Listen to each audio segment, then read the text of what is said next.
Hey everybody, welcome to Cal Poly Winter Quarter 2023. This is your first screencast of many. Every week I'm going to be posting a screencast, probably Sunday night, to give you I call it the week's marching orders. So what it will look like, let me just go through. This is in student view.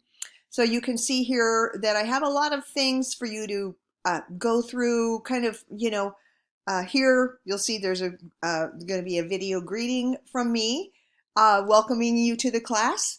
With this video that you're watching right now, is to familiarize you with the layout of the course. So up in this Welcome Start Here section is all the kind of the behind the scenes stuff. Who's your instructor, what are the course basics, how does it operate, how do I understand weighted grades? In other words, if something is worth 20% of your grade and another thing is these 10 quizzes are worth 15% of your grade, that's called weighting the grades. So sometimes students have a little bit of difficulty understanding how a particular professor might weight the grades. So I hope that I've added some clarity to it for you. Other things like scaffolding, building, making sure one idea builds on another, so that we build almost like a staircase to your final project, which is the research paper. Again, how our course is laid out. Not sure, I guess I've got a screencast there. I'll have to check that out. All right, a few words about asynchronous courses. In other words, how does an asynchronous course differ in not just delivery, but in maintaining it, in terms of maintaining the coursework load through the quarter. So, you've signed up for an asynchronous course, meaning you're never going to meet in person with me or the class. But in order for you to earn the credits for this class or the units, you need to participate. And so instead of us meeting in person, where that would account for some of much of our discussion and interaction, I'm going to have a lot of quizzes and discussions embedded. Try not to think of that as busy work or excessive work, but work that takes the place of meeting in person. So there's no workaround. It's not like we can just do the assignments and leave out discussions or any other kind of quizzes and things like that. You'll get the hang of it, and students who can manage being more, I'm going to say, self-motivated, do really well in this kind of modality.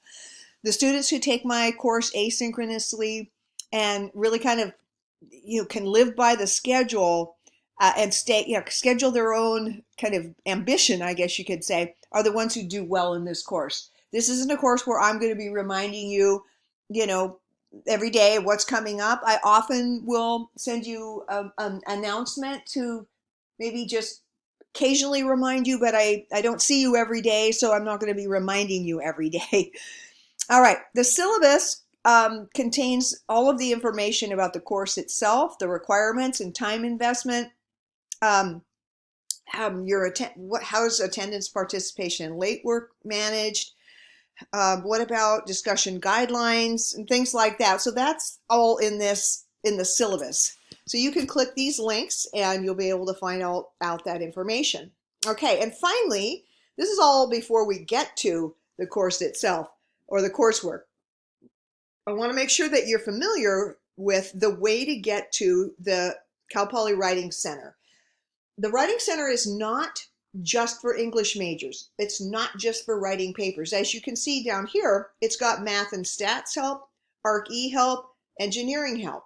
So the Writing Center can help you if you have to write a lab in your biology class or your chemistry class and you're not sure about the format or if you're doing it right. The Writing Center is about everything Cal Poly, not just writing for an English class. So I want you to keep that. And it's also not to remediate you. It's not just, hey, we think you need help, go get tutoring. The Writing Center is about helping you to think and write like a college student, okay? It isn't saying really anything about whether you can or can't. It's just teaching that it is a different kind of writing whether you're writing a lab report or an essay, it's a different kind of writing than high school altogether. And many of you who are not freshmen have already kind of found that out in the school of hard knocks called real life. Okay, so now let's talk about the actual week. And some of these are blurred out, and that's because I have them set up as prerequisites. The reason some of these have check marks on them is that I put it in student view and viewed them myself, kind of to see how does it keep track of these little bullet toggles here. So I've set it up so that sequentially I want you to start with happy week 1, go to the week 1 overview, then go to the discussion. There's introducing yourself. It's a really cool discussion on kind of looking at your name and your relationship with your name and your identity. Then I have a critical thinking video discussion board that's coming up. Really short little video gets students thinking early on about the role of critical thinking in general ed classes like English 145. Introducing stasis theory, which is really the foundation, I would say, of most college writing and argumentation particularly. You're going to read the introduction in our textbook, They Say, I Say, and there's a 2-minute quiz on that. Then I have just kind of a little informal, see if you can recognize the different kinds of arguments, I guess we could say, or expressions. Is somebody writing to showing that they're being self-reflective? Are they taking a position? Are they analyzing data? So that's what this quiz is about. So then there, at the end of every week, there would be a week 1 or a weekly wrap up. In the wrap up, I'm usually telling you, hey, if you did everything this week, here's what you accomplished. You did this and this and this, and now you're ready to look forward to the next week in which we will embark on blah, blah, blah. So the wrap up, there's where I launch the week, I call it the week launch, and then there's the wrap up. So those are kind of the bookends of every week, the launch and the wrap up. In between, you can do this course material anytime. If I'm asking you to follow it sequentially, you have to go in that sequence, okay? If I don't mention anything about sequences, you can do the coursework in any order you like. I'm only going to release 1 week at a time for the first couple of weeks, and then I may start releasing more than 1 week at a time. There's plenty that you need to do in each week, so I don't know that you need to get too spun out about what's coming in week 4, because week 1 and 2 are going to have enough going on, and 3. And eventually I'll have the hopefully the whole course calendar when, I'll for sure make sure that you know the due dates of the major, writing assignments, so that you know where those are, when those are coming at you. But you can kind of settle in with the concept that you'll have, probably either 2 discussions and a quiz, or 2 quizzes and a discussion every week, something like that. That kind of helps make up for the not meeting in person. So every week, you will have your marching orders, and you will have your coursework. And email me anytime, especially in the beginning. If you're feeling like, well, I don't know where something is, or I can't see the due date, or I'm not sure how to start on this, then email me. I'm pretty good about getting back to you really right away, because I'm teaching, asynchronously. So I should be able to get back to you soon.